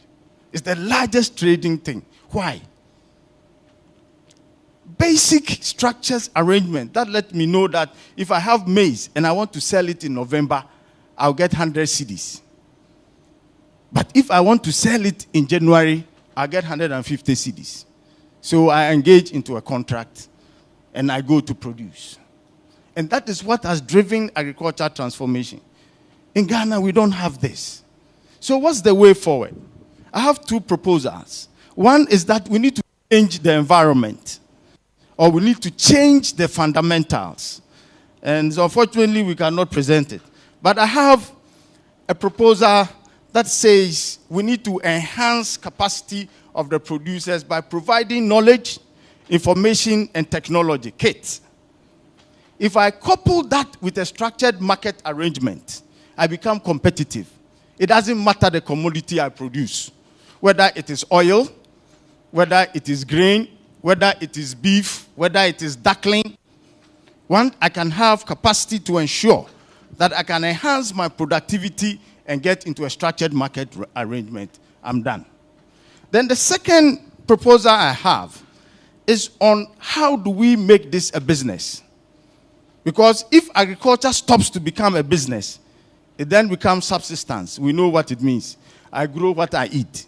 So when I hear people talk about food security and food self-sufficiency, then it means we are going as a nation on subsistence farming. We grow what we can eat. And that cannot be attractive for the young people. It can't be attractive for anyone. But the moment we change that to make business, I met somebody whose father took him to the northern part of Brazil when he was 11 years. Today, he spent 33 years there, and he runs the farm. What is he doing now? On his 5,000 hectares, he produces soybean seeds for 250,000 hectares and maize seed for 500,000 hectares on an annual basis. He's made money. His father has made money. They went there when it was a village. It was intentional that the Brazilian government supported these farmers. And today, in 1970, Brazil was taking food aid. India was on a ration in the 1950s. You couldn't eat more than 2 meals. It was by law. Okay? But today, Brazil is the fifth largest, India is the fifth largest economy driven by agriculture. The largest manufacturer of tractors. The first tractors they saw was in 1960. What did they do different? These 5 elements. If you go everywhere, that has transformed agriculture. Now, today in Ghana, we don't have land to do agriculture. If so, it's a lie. Like Kwame said, Senior Botu will attest to me. If you go anywhere in the country, we are farming among trees. So government upon government bring tractors. They don't last 5 years. If you go around, most second-hand tractors were done in the 70s. So you ask yourself, why are tractors that are today 50 years old, right, coming to Ghana as second-hand tractors to work? And the new tractors government bring, we don't last 5 years.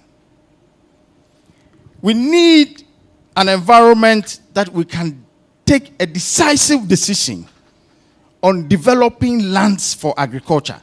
Nkrumah was the one who did it. I got my first tractor in 1996, a Chinese tractor, Shanghai, brought by the government. I took it to a village in Afram Plains called Kwewe Manfrom. It's a Volta Lake resettlement township that Nkrumah developed 2.5 acres or 1 hectare for each resettlement house. I took the tractor 2 years, the Chinese government support, so they came to inspect the tractors. The whole country, my tractor was marked the best maintained tractor. Meanwhile, I didn't do anything. What was the difference? I was only using the tractor in lands that have been developed for agriculture. All the other places, because the lands have not been developed, if you go the back, which is the heart of the tractor, the 3-point linkage, all is gone. So it's important we look at land reform that makes us develop land for agriculture, not only the tenure. If you talk about the tenure, you've missed the point. We need to do as a country is stop importing everything machinery for agriculture and start doing something about it. Okay? Basically, today, if I walk to India, I can get an engine for tractor. That same engine John Deere is using, or Mr. Ferguson is doing. Anybody can in India today sell you that as a component. I can get an axle, I can get a transmission, and start assembling tractor today. I can do the same for a plow, for a harrow. It's just components. And if we are able to do that, we will definitely be able to do something. So the second thing we need to do as a country is start thinking about component assembly. We don't need to manufacture anything. We just need to buy the pieces and put it together. The third thing is energy. Energy has become very important for the global case, not only because of what we need it for, but because it drives cost. Energy is a cost driver. So for us to be competitive, like Brazil did, they decided, well, I'm not going to depend mainly on fossil fuel. I'm going to grow some of my energy. In the Ontario Ministry of Agriculture that I used to work, government had something they call environmental farm plan. You know, the white guys, they are smart when it comes to these things. All what it meant was that government was going to do some investment that will put money in your pocket. So they say, manage the waste from your farm. Government will give you support to do that. What were people doing? Biogas, solar lamps, solar cells on their buildings, on their warehouses, and they sell the energy into the grid. Smart policy. Energy farming has become something very important. And I think Ghana's energy balance, we should do that. Put solar panels. I can't mention his name. In Yape, I have a neighbor farmer who has solar panels on his farm. He sells his solar during the day. You know that place, the sun, when it comes out, I tell you, you can't come out. You have to go and hide somewhere. So he's using that to generate electricity and sell into the national grid. And he runs his irrigation system center pivots on the national grid. But because it's not running 24 hours or 12 hours, and the solar is doing, every month he's netting some money from the solar. But in this country, most center pivots cannot run because of the energy cost. So he has coming some solar energy and using that to balance it. Yesterday, I set up at 4:30 a.m. to come to Accra to go to Joy FM at 3:30. 527 kilometers. When I got here, the program has closed. You know why? The road.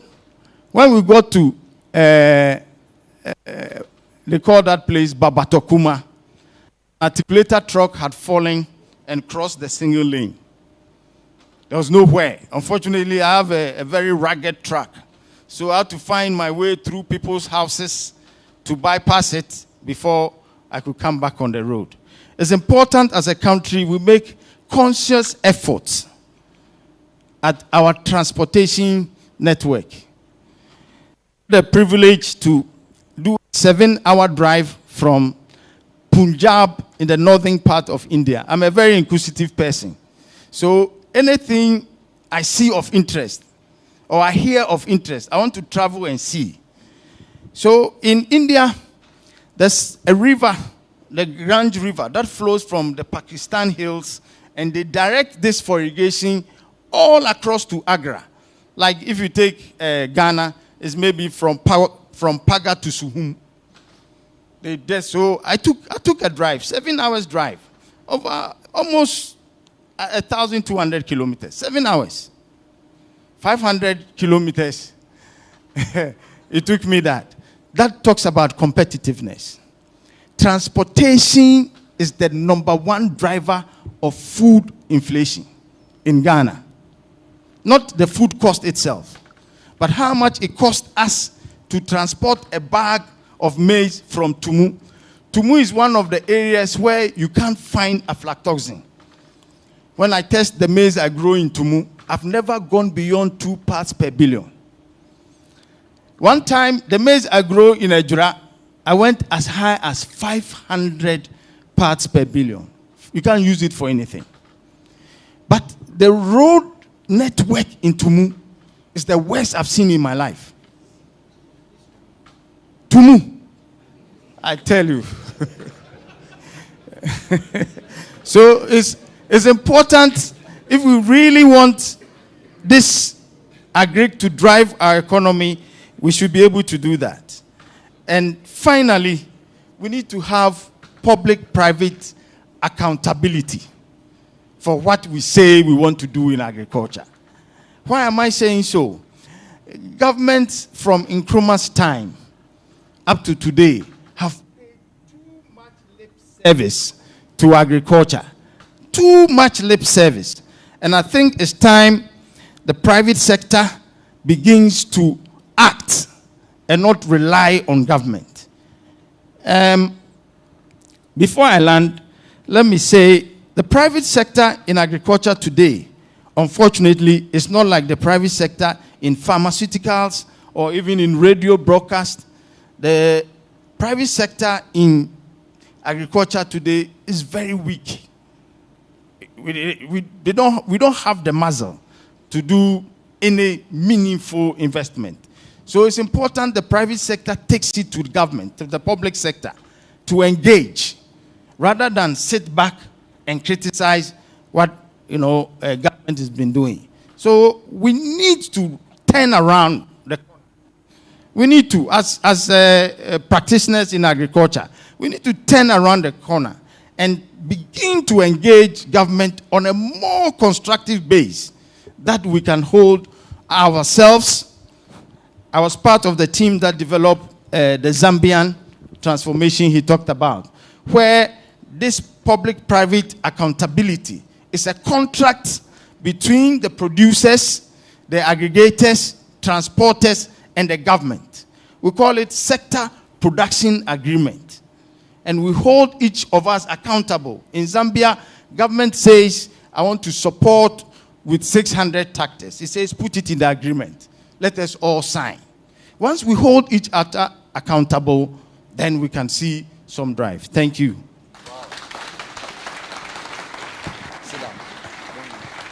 Wow. I think we should just call the chair to give closing remarks so we go home, because I don't see why we should even do a panel discussion, honestly, because, in a very strange way, we've been able to glean various issues from the five of you. And I think they deserve a round of applause, all five of them, plus the main speaker. So this is our Ɔdadeɛ National Dialogue 2.0 coming to you from EcoBank. My name is Bernard Avile. We just heard from Henry Enim Somoa. Ɔdadeɛ, someone was asking me what year he finished. You know, he finished in 84, after the 83 drought. So it has cleared all his, like, when you write O-levels in hunger, you are very clear how you... So he was doing national service. There was no food in Ghana. So he doesn't have time for long things, you know. No, but Charlie, you'll be champion. Hey, you did for too much. So I won't even do a panel. I'm going to invite the five people to come and sit down, the six of you. Then I'm going to ask you to just ask them questions. Because imagine there are six of you. Even if I ask you one question, you can speak for 5 minutes. The way you behave, you won't even keep time. So we'll do another 30 minutes. And we are supposed to be on air till 8:30. So we don't even have time. On ChannelOne, we are even off TV. We are now on YouTube. Because some of you interpreted 5 minutes for 15 minutes. And I was watching you as you were doing that. You know, so, but I think this is great. So let's invite our keynote speaker to come back up stage. And then our other panelists, Professor, and Doc, and then our beacon, and then our Greek engineer. I really don't think I want to delve into a panel because this is like multivariate, too many people, too many things going on here. Luckily, our final speaker gave us a framework. I think it was a really nice framework he gave us. He gave us the 5 things we should focus on. And then he also did 2. He said he would do 2 recommendations, but I did like 4 recommendations. But it was beautiful. So the 5 was coordinated research, credit for agric, using non-bank financial institutions, extension services driven by research and finance, organized farming structures. And then you said something about coordinated structured market or something, future something, very wild thing. Beautiful stuff. So this is what I'm going to do. Is there anybody on the panel who wanted to say something you didn't say when you came to stand here? That's the first question. Maybe there's something you wanted to say, like you needed a pause. It's like we finished there, somebody said you need to say something. Or something somebody said reminded you of something you should have said. Or something you said, you realize that you shouldn't have said it at all. So you want to say, Charlie, so I want to give the opportunity. But because, James Barton, you spoke first, and you've had these 5 wonderful discussants, I just want you to just sort of give me your, pass the same, sort of any other reflections having heard these 5 nice speakers. Okay. Just a brief reflection. I mean, bearing in mind how limited we are on time. When Henry mentioned the special vehicle we need for financing, it just struck me that I was in another dialogue somewhere. I'm sure probably Bernard, you were there. A former president was in attendance, and so he started putting questions. Started calling bank CEOs and said, how much are you lending out of your loan portfolio into a Greek?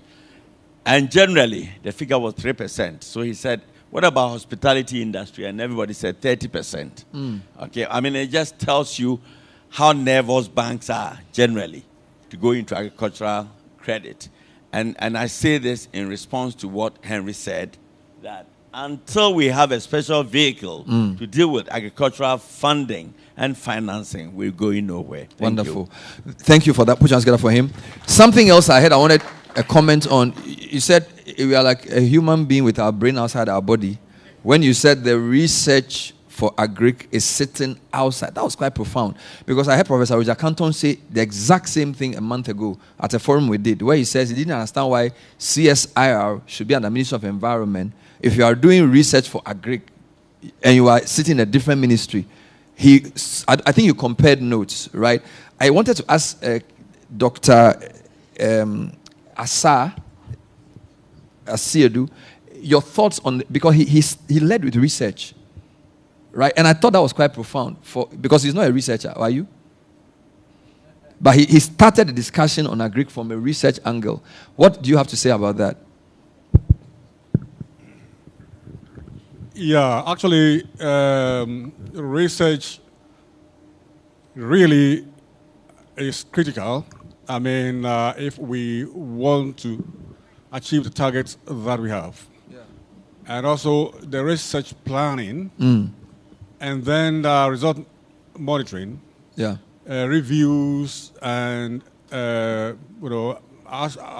output measuring, outcome measuring, etc. But I think Kwame Nkrumah had a very good vision. A very, very, very good vision in establishing the CSIR.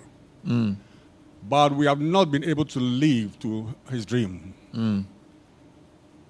He established the CSIR as agricultural-led institution. And there are 13 institutions which are complementary to support agriculture. I think about 6 of them are agriculture. Yeah. We have the Crop Research Institute, which has now broken down into, the Savannah Agricultural Research Institute, which used to be part of Crop Research Institute, to take care of the Savannah. We have the Oil Palm Research Institute. We have the Soil Research Institute. We have the Food Research Institute. They're all there to make sure that we have tackled agriculture holistically. And we have what we call Institute of Technological Information, that we can package agricultural information for the extension officers or for the farmers. Then we have STEPRI. STEPRI is Science and Technology Policy Research, that we have to analyze our research and come out with the shortfalls and advise policymakers how to improve upon research to support agriculture. So about half of the institutions are agricultural-based. Already. Even the others that are not agricultural-based, the Building and Road Research Institute, we're talking about roads, the feeder roads, etc., was meant for that. Then we have Industrial Research Institute to handle the industrial aspect. So his vision was, on agricultural-led economic development. So do you agree with him that these institutions should be under agric and not under environment, science, and technology? In fact, there are sectors, there are about 6 institutions that should move to the Ministry of Agriculture. Wonderful. And if we should go by the vision of Kwame Nkrumah, I would recommend that all is moved there, because they all complement agricultural development. Let's put our hands together for that. So we've managed to clear recommendation. CSIR needs to be under agric, at least 6 of them. Both of you have agreed. Just wanted a quick comment from Prof. Anything cross-cutting you heard, anything that tickled your fancy you want to comment on, Professor? Thank you. The issue of CSR vis-a-vis with the universities is complex. CSR is under Ministry of Environment, Science and Technology. The University School of Agriculture is under Ministry of Education. Okay. So, and we hardly talk. We virtually compete. For me, like Henry said, Brampa, we should set up a unit that is independent and works with every ministry. CSR working for agriculture will not solve the road issue, will not solve the energy issues, will not solve the trade issue. But if it's an autonomous institution that cuts across all the sectors, then I think we're making a headway. Wonderful. Let me just take a quick comment from our agribusiness and farming person. Anything to say? By the way, did the bank give you money for your business? Because we're told that the banks are not designed to lend to farms and agribusinesses. Did you take any credit? Was it from a bank or from a non-bank? No. Or from your family? From our personal... so your personal... So you haven't approached a financial institution for money? Now there are some programs going out for agribusinesses that supporting agribusinesses, giving loans with low interest. So that's where you got money from? No, from the sales from our produce. From the sales from your produce. Amazing stuff. Let me end with that mechanized guy. So I think the example Somoa gave about his tractor was so profound, that we are farming among trees and our tractors are just breaking down. Now, you spoke about the importance of agric mechanization. Anything to say about what he said? And is it true that if our tractors are or our mechanization is supposed to work, the type of farmlands we have is actually the issue? The analogy about a driver who's a good driver on a bad road. I thought it was quite interesting. Any thoughts on that? Yes, good.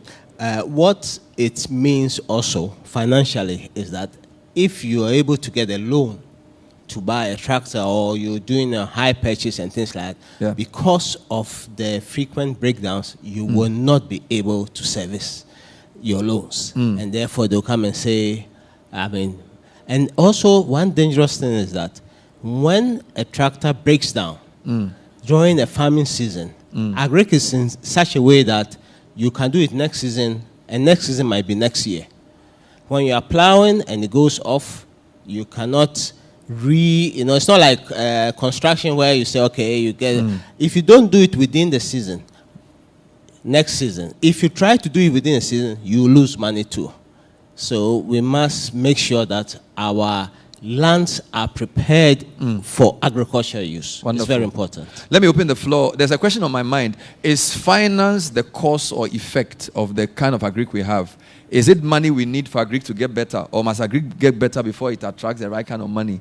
I'm trying to tempt some of the bankers, because I see a couple of Ɔdadeɛs here. Tara Square, you are the executive director, head of consumer banking, and thank you for hosting us, Tara.